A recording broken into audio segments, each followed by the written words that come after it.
नमस्कार, मैं हूं पूजा। फटाफट 30 खबरों में आपका स्वागत है। चलिए बढ़ते हैं देश प्रदेश की बड़ी खबरों की ओर विस्तार से।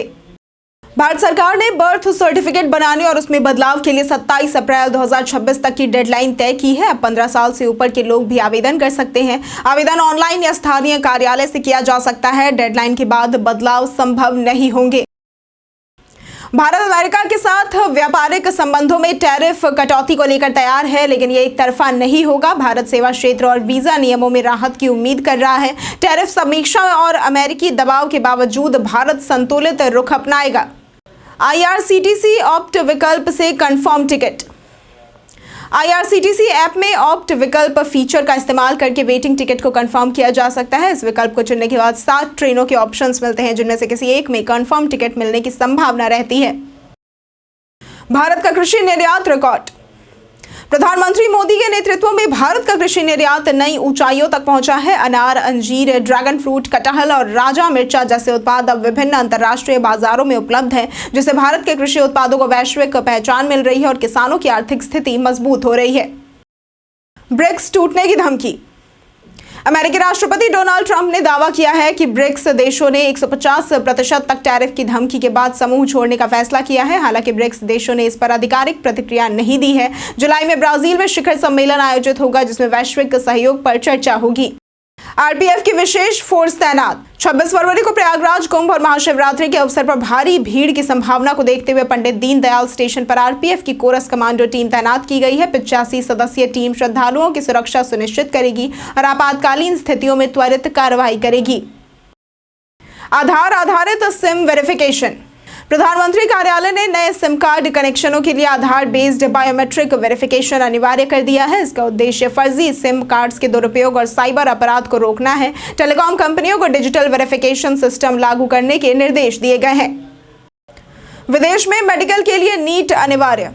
सुप्रीम कोर्ट ने विदेश से मेडिकल कोर्स करने के लिए नीट UG परीक्षा की आवश्यकता को बरकरार रखा है। 2018 में लागू हुए इस नियम के अनुसार विदेशी मेडिकल संस्थानों में एडमिशन लेने के लिए छात्रों को नीट परीक्षा पास करनी होगी। शमी और गिल की जीत।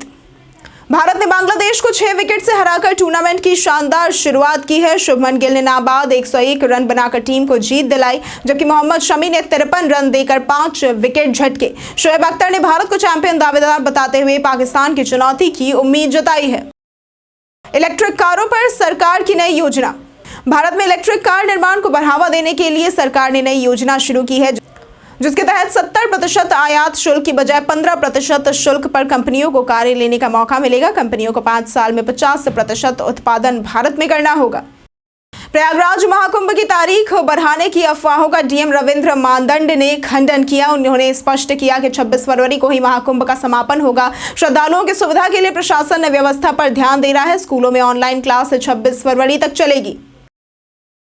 मलयालम फिल्म ब्रोमांस ने बिना प्रमोशन के 3 करोड़ के बजट से 11.53 करोड़ की कमाई की है, जो 2025 की सबसे ज्यादा कमाई करने वाली बॉलीवुड फिल्म छावा को पछाड़ती है। फिल्म ने 7 दिनों में अपने बजट की कमाई वसूल कर हिट साबित हो गई है। इस साल खाटू श्याम लक्खी मेला पहले से अधिक भव्य और सुव्यवस्थित होगा। करीब 15 से 20 लाख श्रद्धालुओं के आने की संभावना है। प्रशासन ने यातायात और पार्किंग की व्यवस्था मजबूत की है। साथ ही 12 दिन तक मेला चलेगा। सुरक्षा और सुविधाओं में भी सुधार किया गया है। एप्पल ने iPhone 16e लॉन्च किया है और iPhone 14, 14 Plus और iPhone SE 3rd जनरेशन को डिसकंटिन्यू कर दिया गया है। iPhone 16e की कीमत 59,990 रुपए से शुरू होती है। इसमें 128 GB base variant, 48 MP rare camera और नई C1 5G मॉडेम चिप है। गूगल पे पर अब बिजली और गैस बिल पेमेंट पर 0.5% से 1% तक की कन्वीनियंस फीस लगेगी, जो GST समेत होगी। UPI से भुगतान करने पर कोई चार्ज नहीं होगा। फोन पे और पेटीएम पहले से ही इसी मॉडल को अपनाए हुए हैं। ये बदलाव फिनटेक कंपनियों के बढ़ते खर्चों को देखते हुए किया गया है। YouTube अपना प्रीमियम लाइट प्लान फिर से पेश कर रहा है, जो यूजर्स को बिना विज्ञापनों के वीडियो देखने की सुविधा देगा, लेकिन YouTube म्यूजिक जैसी सेवाओं का अतिरिक्त खर्च नहीं होगा। यह प्लान कुछ देशों में ही उपलब्ध होगा और भारत में फिलहाल इसकी कोई योजना नहीं है। सुप्रीम कोर्ट ने कहा कि सेक्शन 498A केवल दहेज उत्पीड़न से संबंधित नहीं है। यदि महिला को शारीरिक या मानसिक उत्पीड़न का सामना करना पड़ता है तो दहेज की मांग किए बिना भी इस सेक्शन के तहत कार्रवाई हो सकती है। कोर्ट ने AT राव के खिलाफ हाई कोर्ट का आदेश खारिज किया है। व्हाट्सएप ने यूरोपीय संघ के डिजिटल सर्विसेज एक्ट के तहत 46.8 मिलियन एक्टिव यूजर्स के साथ VLOP श्रेणी में प्रवेश किया है। अब उसे हानिकारक कंटेंट, पब्लिक सेफ्टी और चाइल्ड प्रोटेक्शन से जुड़े सख्त नियमों का पालन करना होगा। उल्लंघन पर 6% तक जुर्माना हो सकता है। भारत सरकार उज्ज्वला योजना के तहत हर गैस कनेक्शन पर साल में 12 सब्सिडी वाले सिलेंडर देती है। यदि अधिक सिलेंडर चाहिए तो 15 तक की लिमिट है, लेकिन 3 सिलेंडर बिना सब्सिडी के मार्केट रेट पर ही मिलेंगे। 12 सिलेंडर के बाद आपको महंगे मार्केट रेट पर सिलेंडर खरीदने होंगे। बजट 2025 में वित्त मंत्री निर्मला सीतारमण ने न्यू टैक्स रिजीम के तहत 12 लाख रुपए तक की इनकम को टैक्स फ्री कर दिया। इनकम टैक्स डिपार्टमेंट ने टैक्स पेयर्स के लिए एक कैलकुलेटर लॉन्च किया है, जिससे वे अपनी टैक्स लायबिलिटी की तुलना कर सकते हैं और नए फाइनेंशियल ईयर से टैक्स बचत का अंदाजा लगा सकते हैं। महाकुंभ में 24 और 25 फरवरी को 3 विश्व रिकॉर्ड बनने जा रहे हैं, जिनमें 15,000 सफाई कर्मियों द्वारा सफाई अभियान, 10,000 हैंड प्रिंटिंग और 550 शटल बसों का संचालन शामिल है। Guinness book of world record की टीम 22 फरवरी को इन रिकॉर्ड्स की पुष्टि करने आएगी। महाकुंभ अब दुनिया का सबसे बड़ा जन समागम बन चुका है। अयोध्या में राम मंदिर की सुविधाओं में विस्तार किया जा रहा है। रामनवमी उत्सव को ध्यान में रखते हुए गर्मियों में पेयजल, छाया और सार्वजनिक संसाधनों का प्रबंधन किया जाएगा। मंदिर परिसर को राष्ट्रपति भवन की तरह रंग बिरंगी रोशनी से सजाया जाएगा। प्रतिदिन लाखों श्रद्धालु राम मंदिर में आते हैं। साइबराबाद पुलिस ने मॉर्गन स्टैनली के नाम पर चल रहे अंतर्राष्ट्रीय क्रिप्टो निवेश ठगी गिरोह का खुलासा किया है। आरोपी ने टेलीग्राम और व्हाट्सएप के जरिए निवेशकों को झांसा देकर 55,066 USDT की ठगी की है। मुख्य आरोपी को गिरफ्तार किया गया और पीड़ितों के पैसे वापस करने के प्रयास जारी है।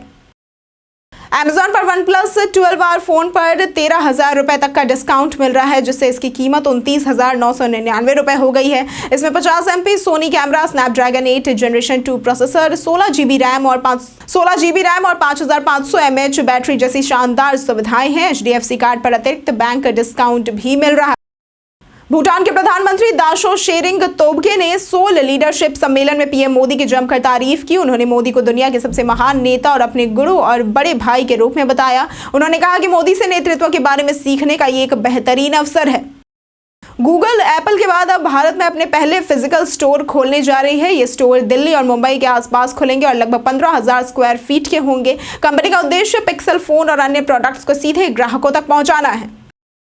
भारत सरकार 10,370 करोड़ रुपए के बजट से AI के क्षेत्र में एक बड़ा कदम उठाने जा रही है। इसके तहत 67 प्रपोजल पर मंथन किया जाएगा, जिसमें 20 लार्ज लैंग्वेज मॉडल भी शामिल है। इस मिशन का लक्ष्य भारत के लिए वर्ल्ड क्लास AI मॉडल तैयार करना है, जो अगले 9 से 10 महीनों में सामने आ सकता है।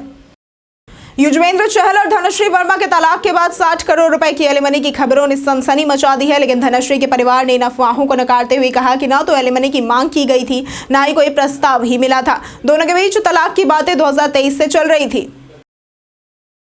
अर्जुन कपूर, भूमि पेडनेकर और रकुल प्रीत स्टारर फिल्म मेरे हस्बैंड की बीवी एक हल्की फुल्की कॉमेडी ड्रामा है, जो घरेलू तकरार और रोमांस को दिखाती है।